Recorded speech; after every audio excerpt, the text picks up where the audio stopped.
Olá, minha gente, meu nome é Rogério Cavalcante. Neste canal, eu irei postar as aulas que eu gravei para as minhas turmas de graduação de Direito Civil. A metodologia era a seguinte: com antecedência, eu gravava as aulas e postava e avisava para a turma. No horário determinado, eu entrava em algum aplicativo para encontro virtual com os alunos e sanava as dúvidas porventura existentes. Espero que todos vocês gostem. Um grande abraço. Olá, minha gente, bem-vindos e bem-vindas à nossa aula de número 11, né? Vamos falar sobre modalidades dos negócios jurídicos. Modalidade do negócio jurídico é sinônimo de elementos acidentais do negócio jurídico. E como a gente já viu no nosso glorioso quadrinho, nós trabalhamos os elementos nesse semestre de acordo com os planos que sofrem a sua interferência, né? Quando eu falo de elementos essenciais, são aqueles elementos que vão interferir no plano da existência e no plano da validade. Mas quando eu falo de elementos acidentais, são aqueles que vão interferir no plano da eficácia. Tá? Então, se eu digo, vou lhe dar um guarda-chuva se chover amanhã, vejam que interessante. Houve manifestação de vontade livre e sem defeito? Houve. Ninguém me obrigou a falar isso, eu falei porque quis, a outra parte concordou.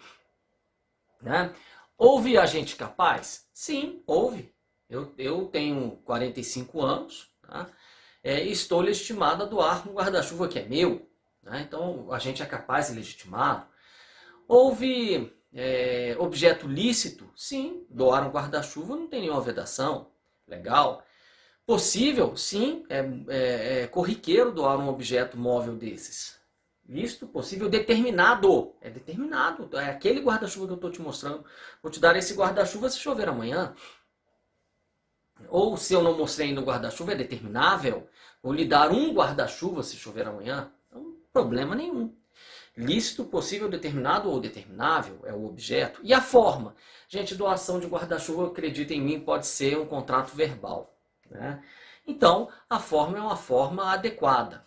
Então, vejam, os elementos essenciais estão presentes. Significa dizer que vou lhe dar um guarda-chuva se chover amanhã, ele conta com todos os elementos essenciais e, portanto, ele atende perfeitamente ao plano da existência e ao plano da validade.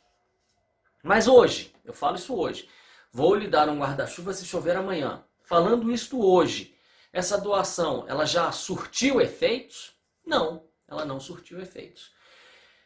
Por que ela não surtiu efeitos? Porque ainda não choveu, e se não chover, eu não vou dar o guarda-chuva.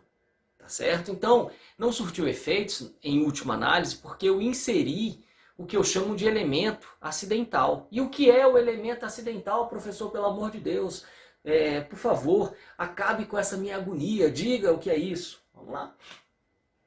Elementos acidentais ou modalidades, expressões sinônimas, são aqueles elementos que não precisam constar dos negócios jurídicos, mas que, se o fizerem, afetarão a sua eficácia. Tá certo? São aqueles elementos que não precisam constar dos negócios jurídicos, mas que, se o fizerem, afetarão a sua eficácia.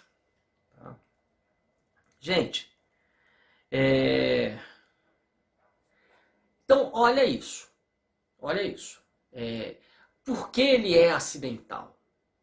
Eu sou obrigado a inserir uma condição em todo e qualquer negócio que eu venha a celebrar? Claro que não. Eu não sou obrigado a inserir o elemento acidental em todo e qualquer negócio. É diferente dos elementos essenciais, porque os elementos essenciais, eles precisam constar de todo e qualquer negócio. Por isso eles são essenciais. Os elementos acidentais não. Eles são inseridos de acordo com a vontade das partes. Agora, eles podem. A outra curiosidade que me ocorre é, tá, já que eles não são obrigatórios em todos os negócios, por isso são acidentais, mas uma vez inseridos, eles vão afetar a sua eficácia. É isso que você está dizendo, Rogério? É exatamente isso. Então, uma outra pergunta, Rogério. Todo negócio, eu não sou obrigado a colocar em qualquer negócio, né? Mas todo negócio, em tese, admite um elemento acidental? Resposta, não. A esmagadora maioria dos negócios admite a inserção de elementos acidentais, mas não todos. Vejam, negócios que normalmente demandam mais certeza, eles são incompatíveis com a inserção de elementos acidentais, porque o elemento acidental, ele abala o plano da eficácia. Se ele abala o plano de eficácia, negócios que demandam muita certeza não admitem elementos acidentais. Ok, minha gente? Quais são eles? Exemplo, negócios de direito de família. Vamos lá. Adoção. Nossa, eu vou adotar aquele menino se ele for um anjinho. Eu vou, né? Agora, se depois que eu adotar ele se revelar um menino ruim, eu devolvo. Gente, pelo amor de Deus, isso fere a dignidade da pessoa. Né? Ser pai e ser mãe é uma dádiva. Né? Ser pai e ser mãe adotivos é uma dádiva, um gesto de amor e uma escolha consciente, tá certo? Uma criança, ela é um ser, né, que merece toda a nossa proteção. Eu não posso inserir condições no exercício dessa paternidade ou dessa maternidade. Não posso. Isso é incompatível com esse ato, né, que foi celebrado. Né? Que é mais um ato jurídico em sentido estrito do que um negócio jurídico. Né? Ele não admite nenhum grau de incerteza. A cerimônia de casamento, você aceita casar com fulano, com ciclana? Sim. Você não pode colocar a condição aí. Você tem que pensar antes de casar. Né? Você tem até o momento do sim para dizer sim ou não. Agora, não, até que eu aceito, sabia? Imagina isso, gente. Você aceita fulano de tal como sua esposa? Aceito, assim. Se ela continuar gente boa, eu aceito. E ela, se você continuar sendo um cavalheiro, não virar um ogro, também aceito. Imagina, gente, que união é essa, tá certo? Então, os negócios de direito de família normalmente não admitem níveis de incerteza, então eles não são compatíveis com os elementos acidentais. Né? Alguns poucos negócios patrimoniais também não admitem níveis de incerteza. É o caso da aceitação e renúncia de herança. Por quê? Porque o inventário tem que acabar. Aí chega lá na hora de bater um martelo, o juiz fala assim, herdeiro, você aceita a herança? Olha, seu juiz, eu estou jogando aqui na Mega Sena, vou jogar, ainda faltam alguns meses para a Mega Sena da virada. Se eu ganhar a Mega Sena da virada, eu não vou querer essa herança não. Então vamos fazer assim, eu aceito sob a condição de não ganhar a Mega Sena da virada. Não dá. O juiz fala, filho, eu tenho que acabar com isso hoje. Não dá não. Tá? Então, negócios que não admitem níveis de incerteza, ainda que patrimoniais, também não são compatíveis com a inserção de elementos acidentais. Tá? Gente, condição é o primeiro, porque existem 3 tipos de elementos acidentais. Quais são eles? Condição, termo e modo, também chamado modo, é também chamado de encargo. Então, condição, termo, modo ou encargo. Tá? São os 3 exemplos de elementos acidentais que nós temos. Né? E o que é a condição, hein, minha gente? Vamos lá. Condição é a cláusula que, derivada exclusivamente da vontade das partes, subordina a eficácia dos negócios jurídicos a eventos futuros e incertos. Tá? Cláusula que, derivada exclusivamente da vontade das partes, subordina a eficácia dos negócios jurídicos a eventos futuros e incertos. Gente, vamos pensar nesse conceito, vamos quebrar esse conceito. Tá? Primeiro, a condição ela é um elemento acidental. O elemento acidental ele precisa constar obrigatoriamente de todo o negócio jurídico? Não. A gente escolhe inserir os elementos acidentais nos negócios jurídicos. E se a gente o fizer, esse negócio ele vai ter abalado o seu plano de eficácia. Ok. Então, ele tem que ser voluntário. Onde é que está aqui no conceito? Isso inclusive está na lei. Ó. Isso aqui não é... Esse conceito foi basicamente copiado do artigo 121. Considera-se condição a cláusula que, derivando exclusivamente da vontade das partes. Aqui, ó, está na lei. E à toa isso? É um preciosismo do legislador? Não. Porque se ele fosse obrigatório, ele não seria um elemento acidental. Ele teria que constar do negócio jurídico. Tá certo? Então, considera-se condição a cláusula que, derivando exclusivamente da vontade das partes, subordina o efeito do negócio jurídico a evento futuro e incerto. Exemplo, o bom e velho exemplo do guarda-chuva. Vou lhe dar este guarda-chuva se chover amanhã. Então, derivou da vontade das partes, subordinou a eficácia, porque eu ainda não entreguei o guarda-chuva, a um evento futuro e incerto. Qual é? Chover amanhã. Qual é a condição, então? Chover amanhã. Chover amanhã é um elemento acidental que foi inserido neste negócio jurídico. Tá? Então, vamos lá.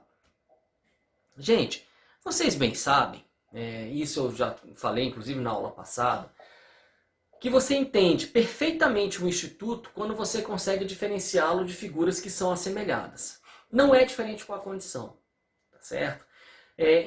Aqui, vejam isso, a forma como está aqui no roteiro. Tá?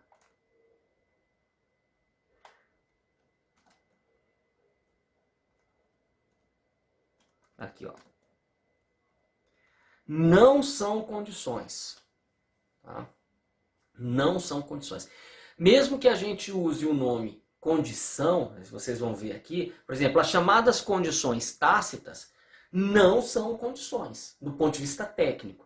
Ah, professor, não estou entendendo. Por quê? Então por que chamam? Gente, isso é um equívoco, né? Derivado da forma coloquial, como se emprega a expressão. Mas do ponto de vista técnico, a condição, segundo Orlando Gomes, a chamada condição tácita, ela não se enquadra no conceito de condição. Aliás, eu vou até fazer uma mistura aqui. Eu vou considerar a condição tácita como sinônimo das condições impróprias, né? Sendo condição tácita uma nomenclatura que vocês vão encontrar na obra de Orlando Gomes, e condição imprópria ou legal uma nomenclatura que você vai encontrar na obra de Caio Mário. Tá? Porque o que é a condição tácita? Né? Eu coloquei entre aspas aí o que o Orlando Gomes diz. Condições tácitas são, na realidade, cláusulas que decorrem necessariamente da natureza do direito a que acedem.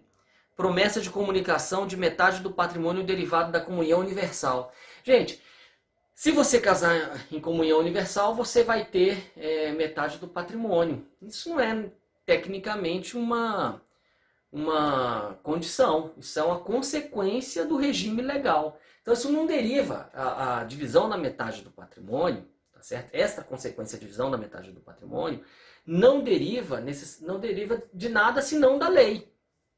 Você casou em comunhão universal, logo isso é uma decorrência da lei, uma consequência da lei, não pode ser classificada como condição.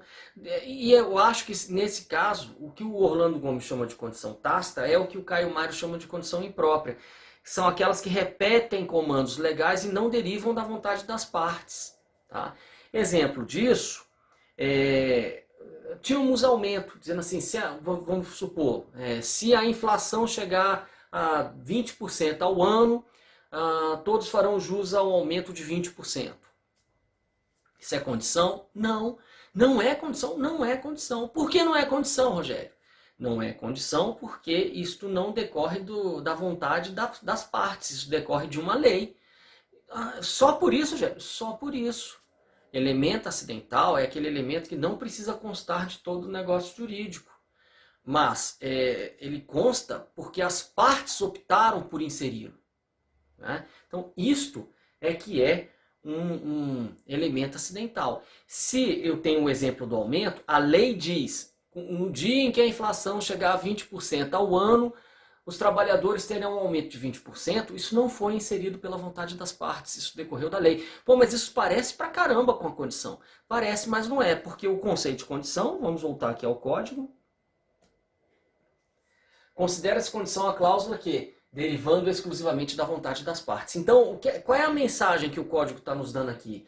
Ele vai regular do artigo 121 para baixo aquilo que deriva da vontade das partes. O que não derivar, o que não decorrer da vontade das partes não é tecnicamente uma condição e, portanto, não será tecnicamente regido pelos artigos 121 e seguintes. Só isso que eu estou querendo dizer. Mais nada. Tá? Mas parece pra caramba com a condição. Parece, mas não é. Pronto. Entenderam? Por isso que eu digo, não é condição.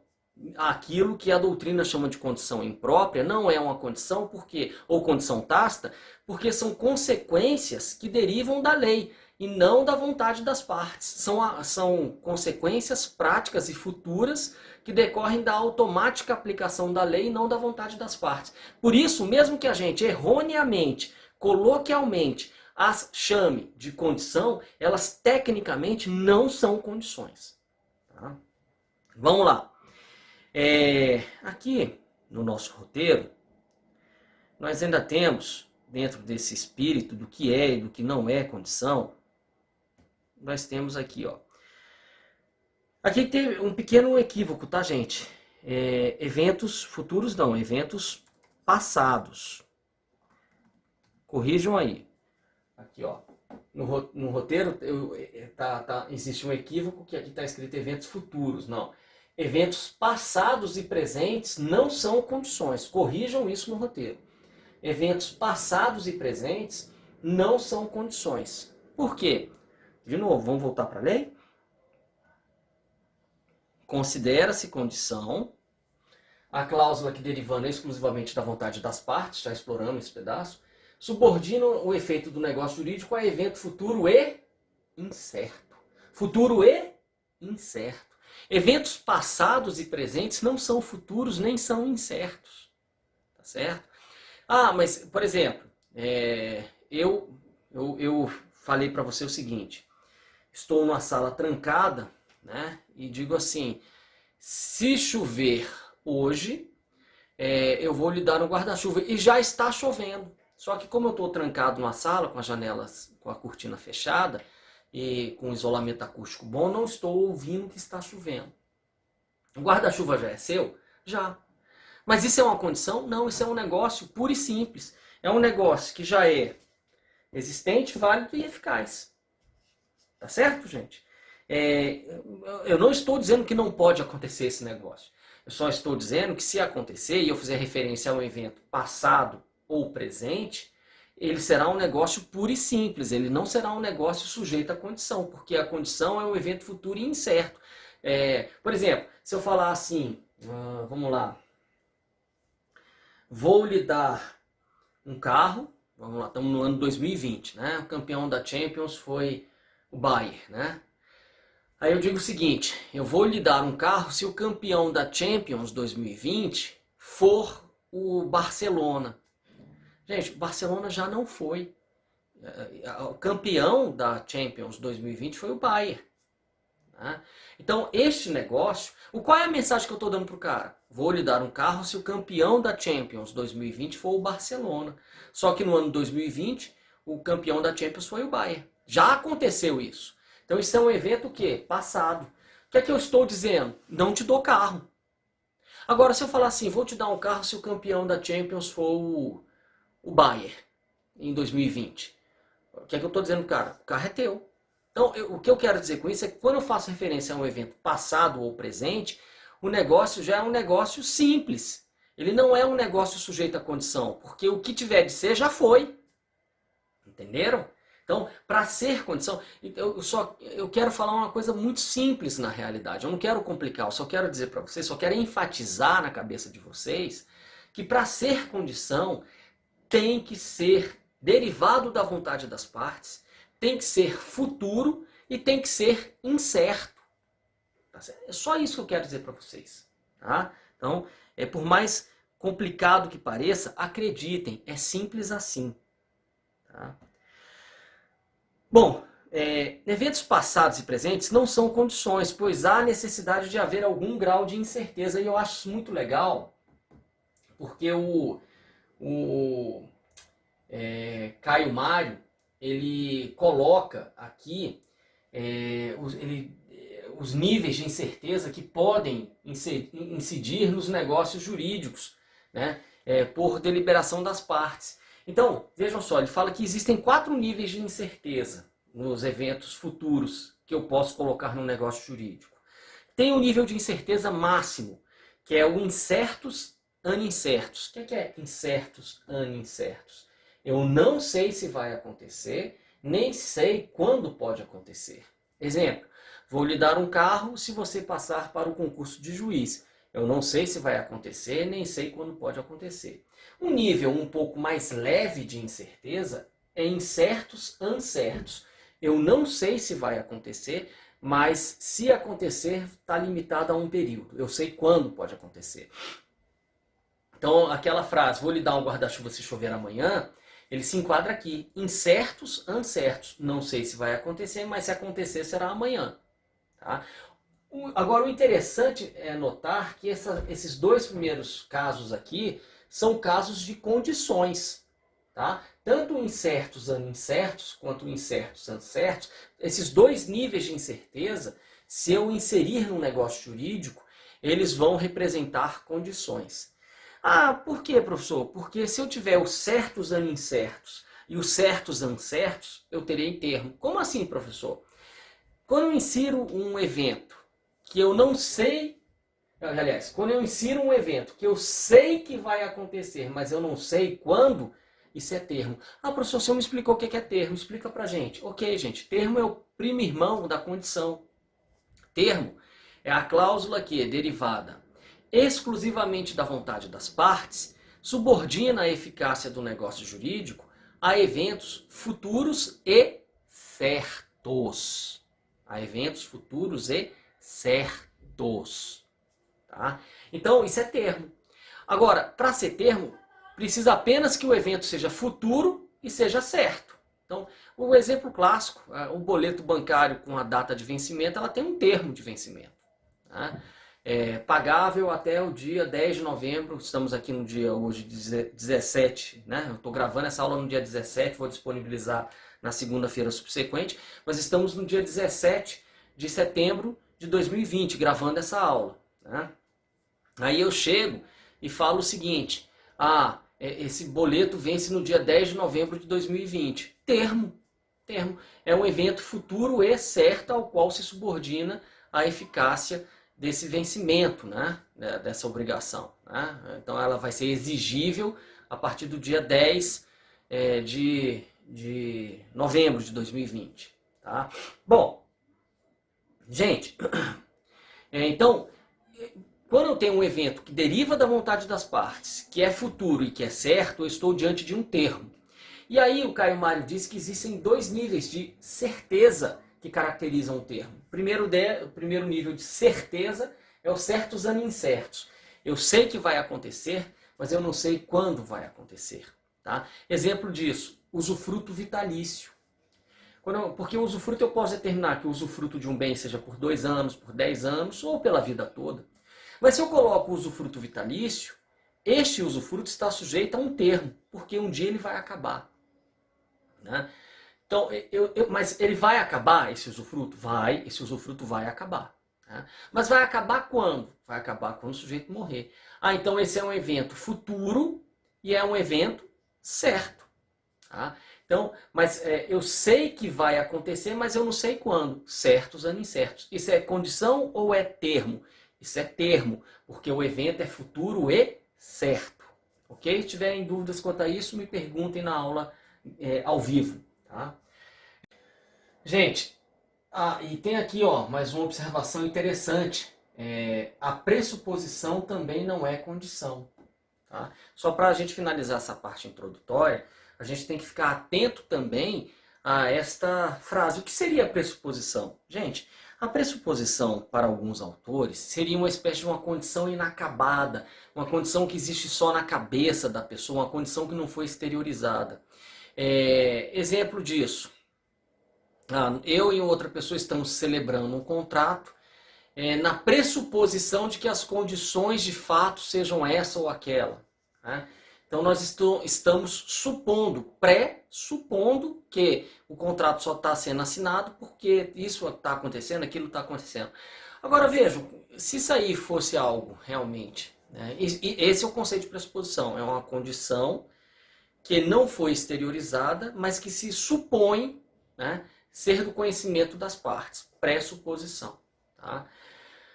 Gente, isso não podia ter sido legislado dessa forma mesmo. Isso não pode ser alçado ao nível de condição, nem pode ser alçado ao nível de um elemento acidental. Por quê?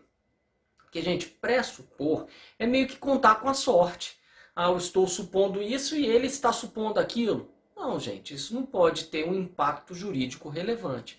A pressuposição, portanto, ela não foi alçada ao nível, ao status de um elemento acidental. Mas, Rogério, você está dizendo então que essas questões pressupostas, elas não vão afetar juridicamente a contratação? Até podem, mas não será pelo instituto em si da pressuposição. O nosso Código Civil ele abordou outros institutos que podem englobar essa história da pressuposição e que são mais inteligentes do que ela, porque são mais precisos. É o caso do erro quanto aos motivos.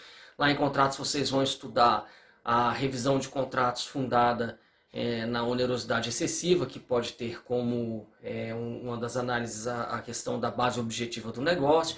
Existem outros assuntos juridicamente regulados que fazem, às vezes, desse objetivo para o qual se idealizou a pressuposição.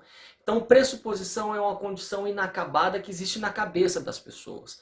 Se existe na cabeça das pessoas, minha gente, ela se aproxima muito mais da reserva mental e ela não vai afetar o negócio jurídico do que qualquer outra coisa, a menos que esses efeitos daquilo que eu chamo de pressuposição sejam suficientemente fortes para que se enquadrem como um erro quanto aos motivos ou uma quebra na base objetiva do negócio, matérias que vocês ainda vão estudar. Por ora, saibam apenas que a pressuposição ela não foi alçada ao status de um elemento acidental e tampouco foi alçada ao mesmo status de uma condição, elemento acidental do negócio jurídico. Tá? Bom, seguindo. A condição é acessória ao negócio ou ela integra o negócio? Gente, a pergunta aqui é o seguinte, olha só. Como é que eu represento uma condição? Eu vou representar assim.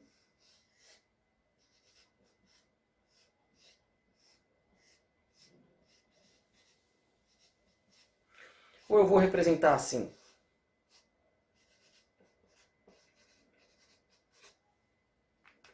Aqui, ó. Eu vou representar assim ou eu vou representar assim? Qual a diferença, Rogério? A diferença é que quando eu digo que o modelo esquemático da condição é esse, eu estou dizendo que a condição ela está fora do negócio, tá certo? E, portanto, problemas na condição normalmente não contaminariam o negócio, tá certo? Mas se eu digo que o negócio jurídico condicional ele é representado assim, como um todo, eu não tenho muito como separar. Problemas num pedaço contaminam o resto. Tá? Rogério, qual foi a regra geral adotada pelo nosso código? A regra geral é esta aqui, está no artigo 123, que a condição, uma vez inserida no negócio, ela integra o próprio negócio. Problemas na condição costumam contaminar o negócio como um todo. Mas existem exceções que estão no artigo 124. Que essas exceções a gente vai tratar desta forma. Problemas na condição ficariam restritas a ela e não contaminariam o negócio jurídico. Mas a regra geral é esta e deriva de um princípio que está aqui e que é mencionado por Paulo Nader, é o princípio da inscindibilidade da vontade condicional. Inscindibilidade significa a impossibilidade de separação. Depois que eu insiro a condição no negócio, eu não tenho mais como separar o que é vontade principal, o que é vontade condicional. Eu só tive vontade de celebrar o negócio por causa da condição. Então misturou tudo, problemas num pedaço contaminam o resto todo. Tá? Bom, gente, vamos lá. Visto isso, vamos falar das espécies de condições. Tá? As espécies de condições, elas podem ser divididas em dois grandes conjuntos. As condições que são permitidas, tá? São chamadas condições lícitas, e as condições que não são permitidas, são chamadas de condições defesas. Rogério, de onde você extrai esta nomenclatura? Eu extraio essa nomenclatura aqui, ó, do artigo 122. E a gente vai caminhar pela classificação das condições lícitas hoje. E amanhã, na semana que vem, perdão, a gente continua falando das outras formas de condição. Tá? E a gente encerra o capítulo das condições na aula 12. Tá? E provavelmente na aula 13 a gente vai ver termo e a gente vai ver encargo. Tá certo, minha gente? Bom, então vamos começar. Então, o nosso planejamento é esse. A gente começa agora falando de classificação nas condições lícitas, tá? E depois a gente segue analisando os demais artigos do Código Civil sobre condições, a começar das condições defesas.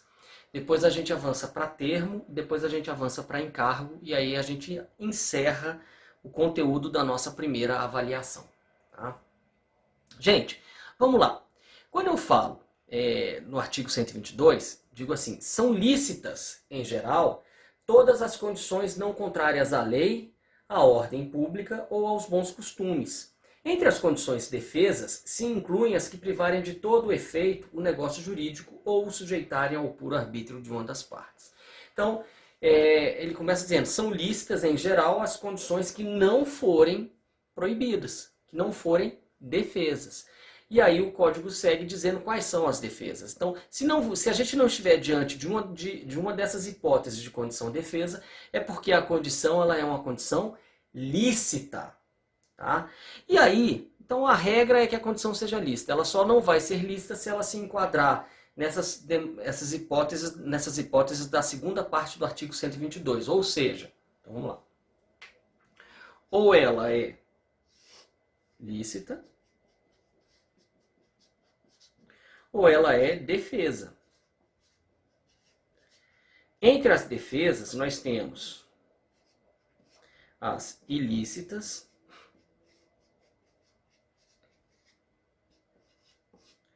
as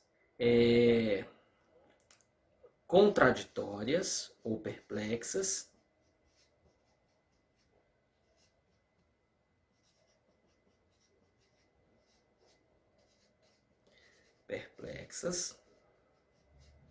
ou incompreensíveis ainda. Eu vou deixar só esses dois nomes, depois a gente vê os outros. As puramente potestativas,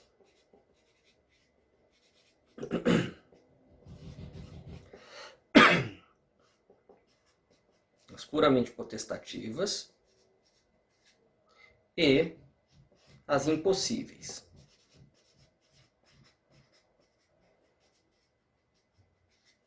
Tá, essas são as defesas. Vou mostrar o quadro completo. Já as lícitas são todas as outras. Então, ó, é o seguinte. As lícitas são todas as outras. As defesas são as ilícitas, as contraditórias, incompreensíveis ou perplexas, as puramente potestativas e as impossíveis. Essas são as defesas. O que não estiver aqui é porque é uma condição lícita. Beleza? E mais, a doutrina ela começou a classificar os principais tipos de condições lícitas. E a primeira classificação é entre condição suspensiva versus resolutiva.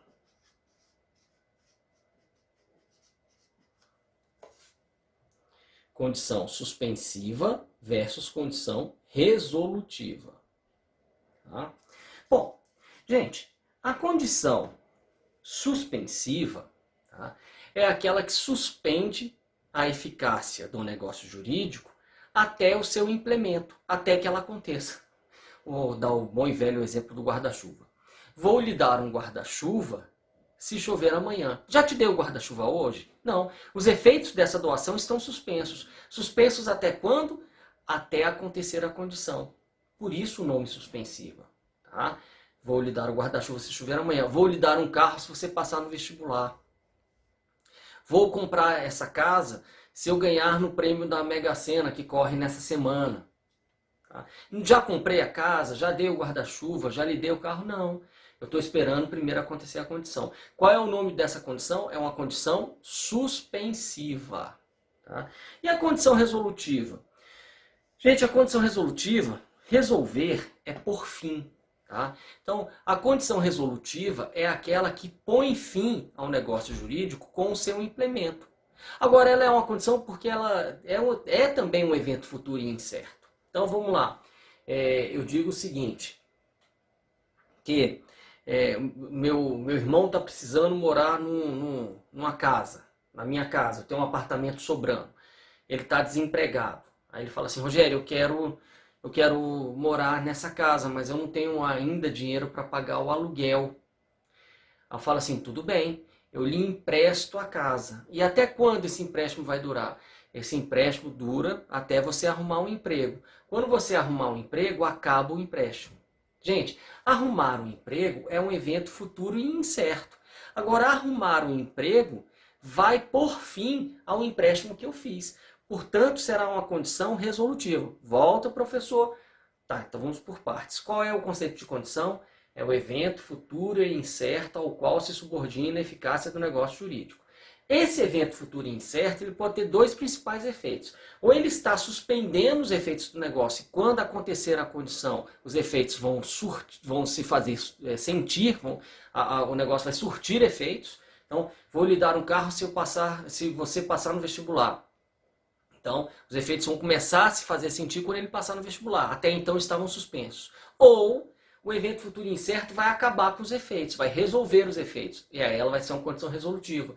Fique morando de graça no meu apartamento até você arrumar um emprego. Se você arrumar um emprego, acabou esse empréstimo. Arrumar um emprego é uma condição resolutiva para esse empréstimo. Por quê? Porque é um evento futuro incerto que pôs fim aos efeitos do empréstimo. Tá certo, gente? Então, a condição tanto pode ser suspensiva, quando ela evita que os efeitos aconteçam até seu implemento, e ela pode ser resolutiva, quando os efeitos vão acontecendo, mas com o implemento dela os efeitos chegam ao fim. Resolutiva versus suspensiva. É uma das classificações mais importantes de condição. Tentem imaginar exemplos e fazer esse joguinho. Peguem vários casos com eventos futuros incertos e tentem imaginar se eles representam condições suspensivas e resolutivas. Agora, às vezes o mesmo evento ele pode ser eleito pelas partes como uma condição suspensiva para umas coisas e resolutiva para outra. Normal. Pega o exemplo do meu irmão. Eu estou desempregado. Tá, tudo bem, eu te empresto a casa para você morar. Quando você arrumar um emprego, você começa a me pagar aluguel. Pô, coisa mais corriqueira do mundo. Então, arrumar um emprego é um evento futuro e incerto. Em relação ao negócio jurídico, empréstimo, vai ser uma condição resolutiva, porque ela vai por fim ao empréstimo. Em relação ao negócio jurídico locação, vai ser uma condição suspensiva, porque ela suspendeu os efeitos da locação e esses efeitos só se farão sentir quando ele arrumar um emprego. Condição suspensiva. Então, o mesmo exemplo, o mesmo fato, foi eleito para dois negócios jurídicos distintos, sendo para um uma condição resolutiva e para outro uma condição suspensiva. Ok, gente? Bom, então, condição suspensiva versus resolutiva. A condição lista também pode ser casual, simplesmente potestativa,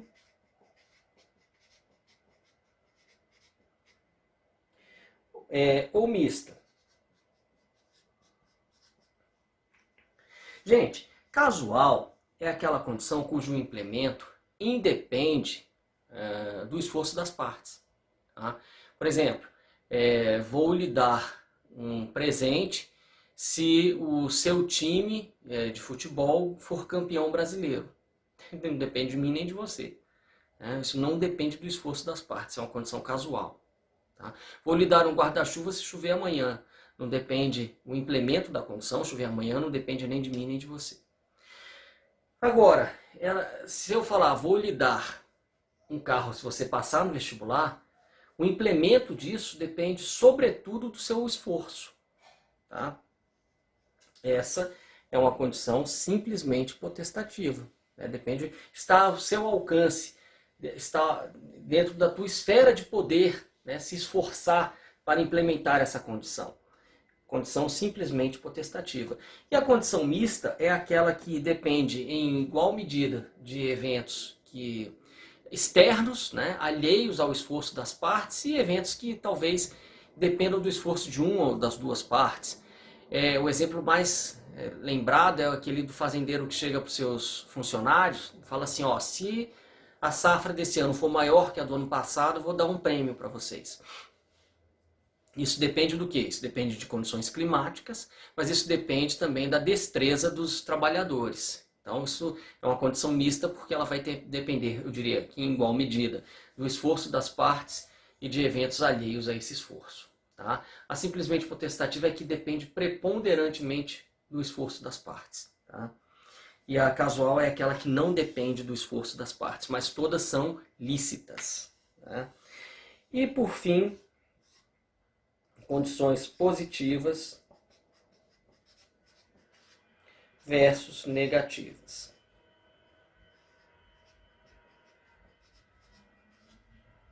E com isso a gente pode encerrar a aula de hoje.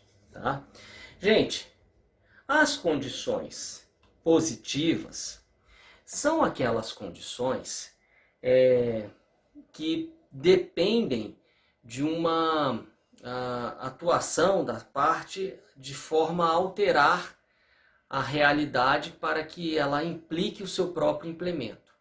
A condição negativa é aquela condição que ela demanda a manutenção da atual realidade para que fique caracterizado o seu implemento. Então, eu diria o seguinte, vou lhe dar uma mesada enquanto você estiver desempregado. Isto é uma condição negativa, porque ela não demanda uma alteração da realidade para que se compreenda que há o seu implemento. Tá certo?